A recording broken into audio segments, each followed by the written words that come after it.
Hello YouTube.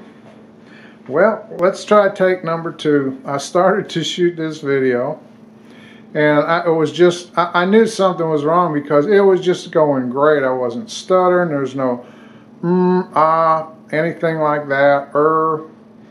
And I looked up and the back of my screen was blank and I went, uh-oh.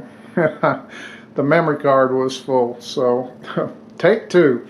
What this is my CKC knives, and I thought I've never really put them all in one spot at one time and kind of went through them. Some of these you've seen, some you haven't seen. There's some stuff on here not very many people have seen for a reason, but you'll see them today, and I'll quickly go through some of this stuff for you.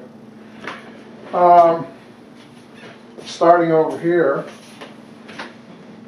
going up is my kitchen selection. The big 9-inch chef's knife, great for slicing, heavy-duty chopping, almost like a cross between a French chef knife and a Santuco. Wonderful tool. This one, this 7-inch, as you can see, it's well loved, well used, and no, those marks on there are not from some kind of a power sharpener or anything like that. It's just, I had started mirror polishing this and had to grab it for some holiday work and just hit it on the on my little sandpaper thing and wasn't too careful about it and tried to flatten it out. But this was Kylie's personal one, and so I'm tickled to get it. Obviously, that's what I collect, is his knives, so why wouldn't a collector love to get something like that? And it works. I mean, this knife is great. Some more favorites. This 5-inch boning knife. Beautiful handle, beautiful shape, nice and narrow, nice and thin, good, almost completely full height grind. Boy, it just is a great process. You can take a chicken to this and just show it to him and he'll fall apart. You don't even need to cut him up. I mean, it just scares him to pieces. This is my dedicated tomato knife. As you can see, 1 millimeter thick, or maybe you can see, I don't know. I'm just hoping that this stuff, I know how sometimes cameras hunt and they won't focus. I'm just hoping for once this will focus. But this was actually a much longer knife. It was just a kind of a for fun test knife that Kylie made as a machete, and just to see what it would do at 1 mil thick. This is 01. See, it would hold up. You can see it's got a nice patina from all the tomatoes. Couldn't tell you how many it's cut at this point. Mary uses it every day. I use it every day. Won't just, you know, it just falls through anything. Just love this thing. What I did, I cut it off, and the other part of it is right here, and I made my little leather working knife out of it. You know, 1 millimeter thick. This glides through even. I use almost full thickness hides when I make my big sheaths, like some of the ones you've seen for Cliff Stamp. I'm getting ready to send him one now, and I'll let him do the presentation on it. But I made a little bit different type of the way the belt holds on to the sheath. I just tried something for the fun of it. I like to do a little something different on every one that I send him. So hopefully he'll show you that. This handle actually came from the old Wolstenholme IXL factory in England. There's a guy here in Atlanta named Bill Adams, and he sold it now, a company called Atlanta Cutlery. And when he found out they were going to tear the building down, he went over there and waded through all the muck and mire and grime of, 150 years, how old that factory was, however old it was, and found they had tons of literature, stickers and things. I've got a montage picture that my best friend Randy made for me using all the old IXL stickers. and I've been offered a lot of money for it. I wouldn't sell it for any price. I'll show that to you one day. It's really neat.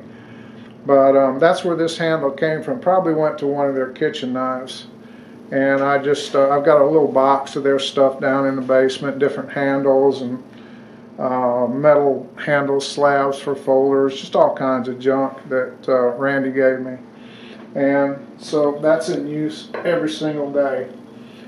Smaller knives here on each side, straight knives. We have the CKC pen knives. There's this one, this one, this one, and this one.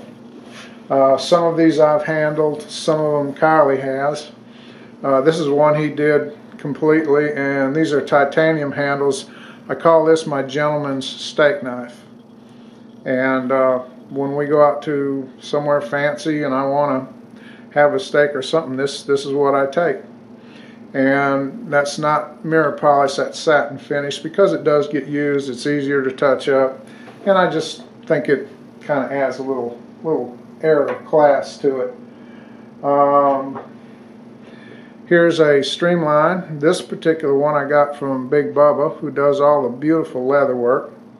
And he did the handle on this, he did the blade and everything, and did just a wonderful job. I carry and use this as a belt knife. Love the green J10.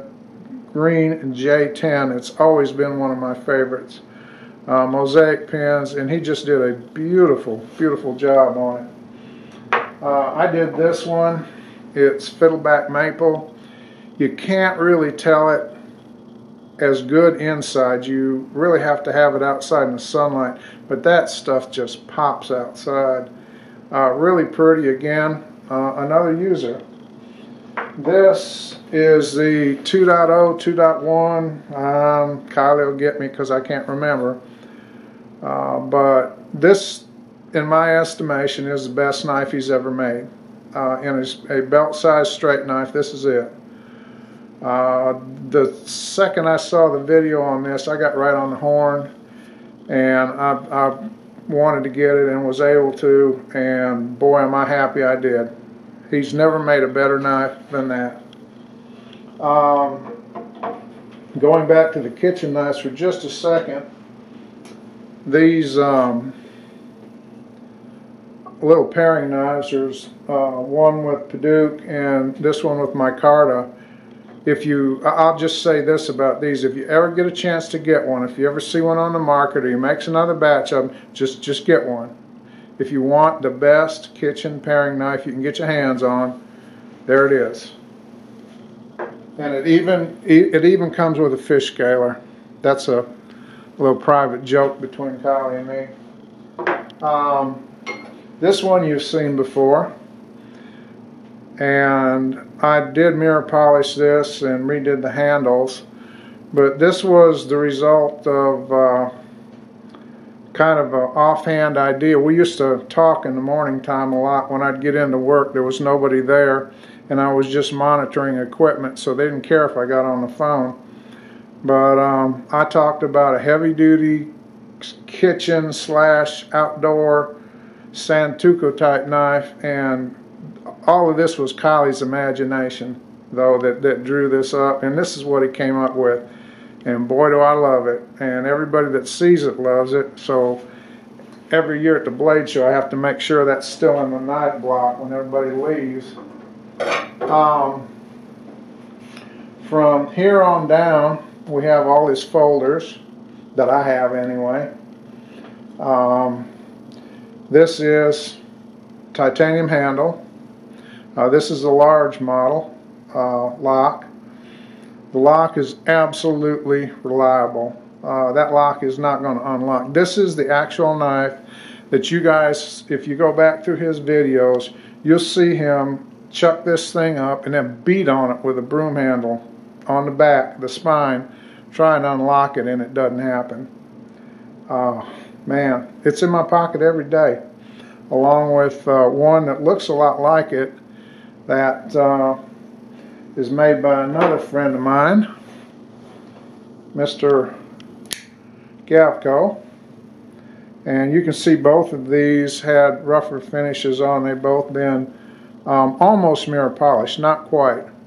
I've taken these down to 2500 grit, and since I use them every day, it's just hard for me to get downstairs and put that final mirror polish.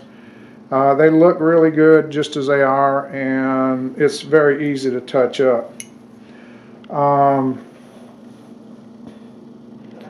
This, very thin bladed, long, this is a friction folder with this little detent to help it stay open. It is not a lock.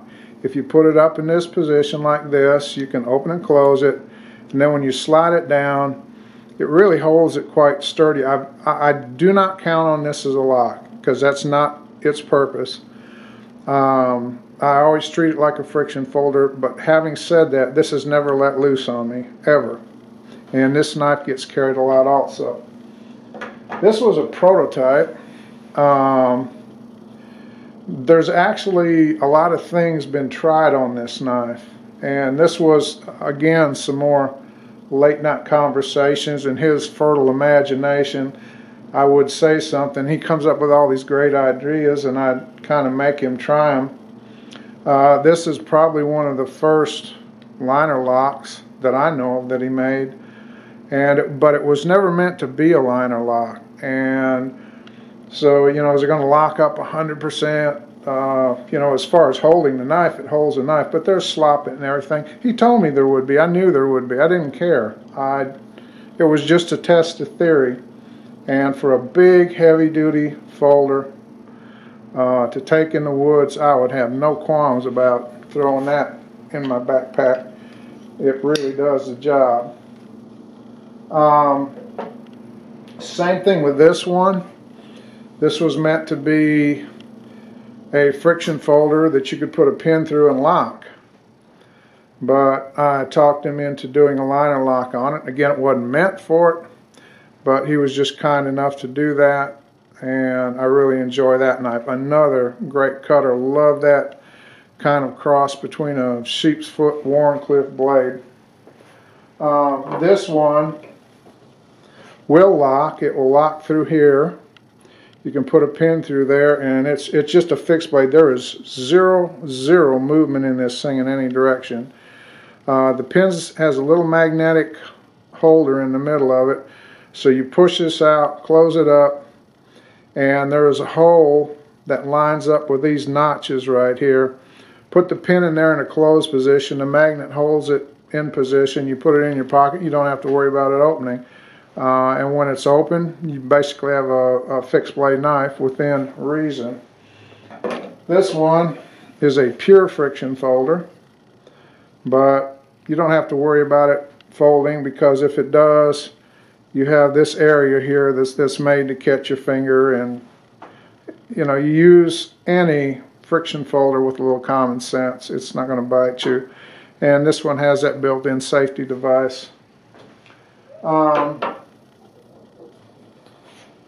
We have a couple Thrives. Oh, it looks like Tink's gonna help us here. Don't get your paws cut off, dummy. This is one of the few tapered tang Thrives, if not the only one that I know of.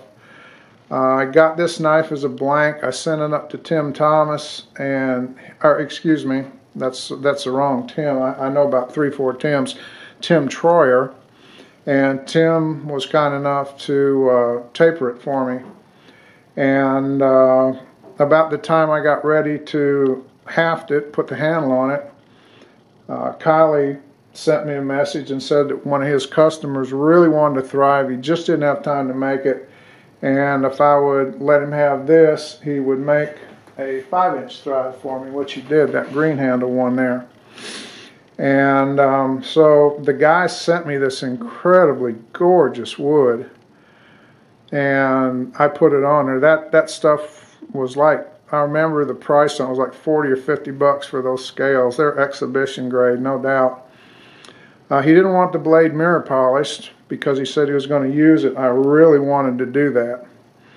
But anyway, off it went to its new home. And a few weeks ago, a gentleman contacted me and said that he had bought it from the forums and would I be interested in mirror polishing it, which I said, certainly.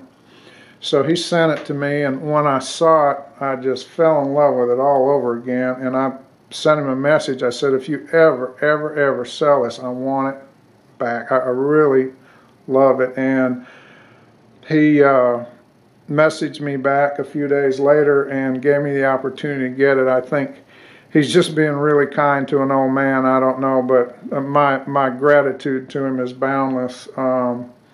I'm just so tickled to get this thing back. This is another kind of cool knife. I just put a set of, I believe this is oak on here. I can't really remember, curly oak.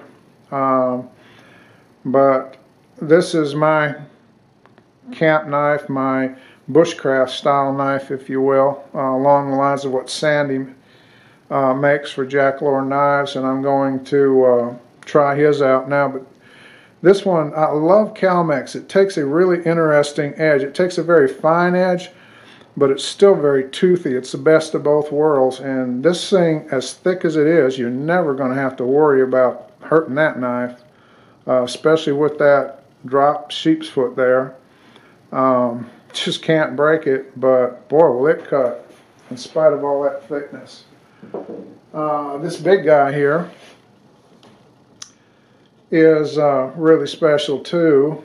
This is one of Kylie's, one of his original designs, and not only that, but it's the one that was on his workbench that he used for everything. And we got to talking about it one day, and he said he'd send it to me, and to a collector like me, well, that was, it just, I was over the moon with that. So it doesn't stay in the safe though. This is on my workbench, same place it was on his, and it cuts leather, it cuts paracord, it cuts cardboard to prep boxes for shipping, anything that needs doing. And I think I appreciate it a lot more because I use it every day and just love it. This one is a Kylie's Fighting design. Although my days of doing anything like that are long over, I just bought it as a collectible strictly. It is just a beautiful piece of work. And one of the things about this, you'll notice how thick that spine is. But this, you can grind 20, 30 knives, and out of that whole batch, maybe one or two just come out with this perfect cutting geometry. This is one of them. Boy, this thing will just slice like crazy. And a lot of these will be featured in videos coming up. One of my very early acquisitions was this one. This is a Forester B. This is my bigger woods knife. I did a video on it a long time ago, but I'm going to do an update. I've used it a lot since then. You can see the scuff marks and everything else, but love this. Just about the perfect balance in size. About as big as I'd want to put on my belt, and certainly big enough and way strong enough for any job. You're not going to, it's just going to laugh it off. Anything you want to do. This fella, well, what do you say about it? You've all seen it in videos. This is the Forester XXXL. And, indestructible is a good word for it. Incredible chopper, incredible balance, and it just looks cool as heck. Now, to give you guys a little tease, I may have something coming that's going to upsert this, so stay tuned for that. The Persian, there's not a lot of these out there. Incredible balance, incredibly quick, incredibly light. This one, as you can see, is under construction. It's been under construction for about 2.5 years now, but for a long time I didn't put any handle material on it. I wanted to do something really special, but the more I checked and the more I looked and the more I thought about it, I finally ended up putting these slabs on that Kylie sent with it. When I get them done and they're fully polished, I think you're really going to be surprised what they look like. Now this blade, you can see it's kind of scuffed and everything. I did a polish on it, and what I do is I do a polish, I take it downstairs and just touch it on the buffer, because when you do that, any grinding lines that you miss just pop out and you can really see them. So this has had that done, and then I just got started on doing the sanding again. This will get a complete sanding, then it'll be polished with a final polish, and the handle will be done, and it's going to be a pretty piece. The small hatchet there is something that I got from him strictly for camping, and I got the smaller one. Cliff Stamp has a larger model, but I wanted something that I could drop in a backpack as well as put on my belt, and that really fills the bill, and boy, great cutting geometry on it. One other thing that I'd like to touch on, and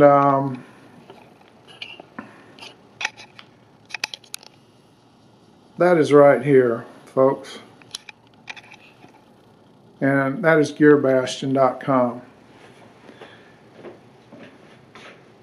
Kylie has made a website for us to sell our stuff on that's second to none. I don't say that just because I consider him a very good friend. I say that because it is. The site speaks for itself.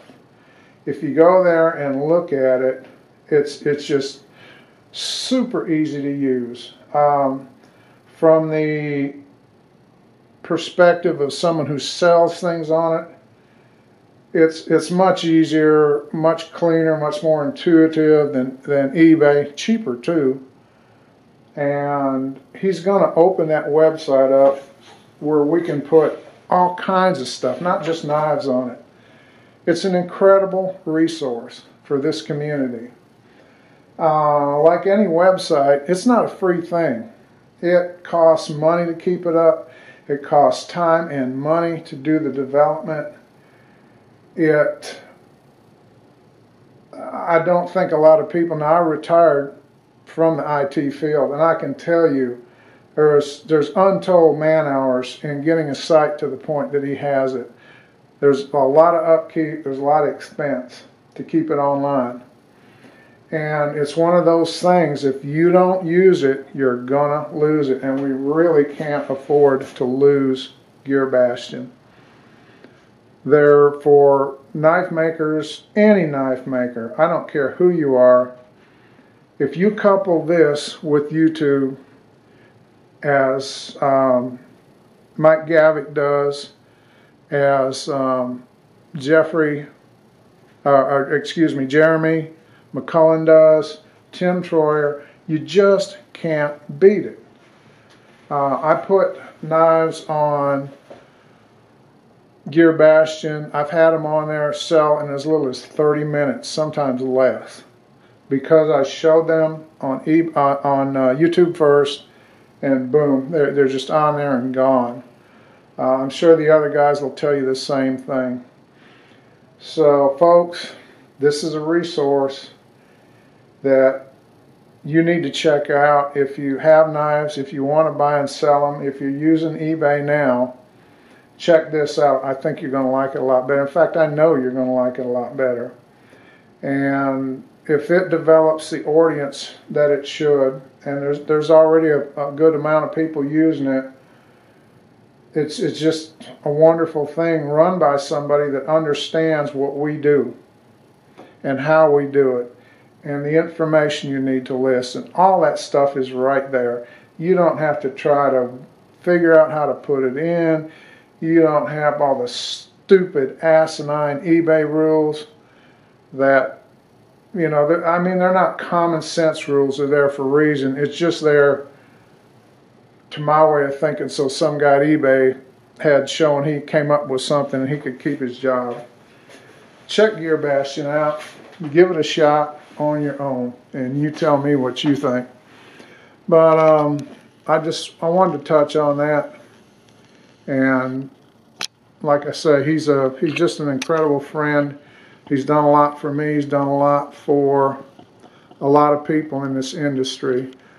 And, you know, we can go to his website and help him out, increase our chances of selling our knives, and save ourselves money, grief, aggravation. It's a true win-win-win-win situation. I'll give it a shot, and you know, if you like it, fine. If you don't, fine. But I do not want to see Gear Bastion go away. So take it easy, guys, and you'll be seeing some of these knives in future videos. And like I say, there's a surprise coming to join this table, and I try not to even think about it because I can't wait to get my hands on it and let you guys see what it is. But the last part of the hint is this: maybe, just maybe, the Stump of Doom has met its match. Take it easy, YouTube. We'll talk to you later.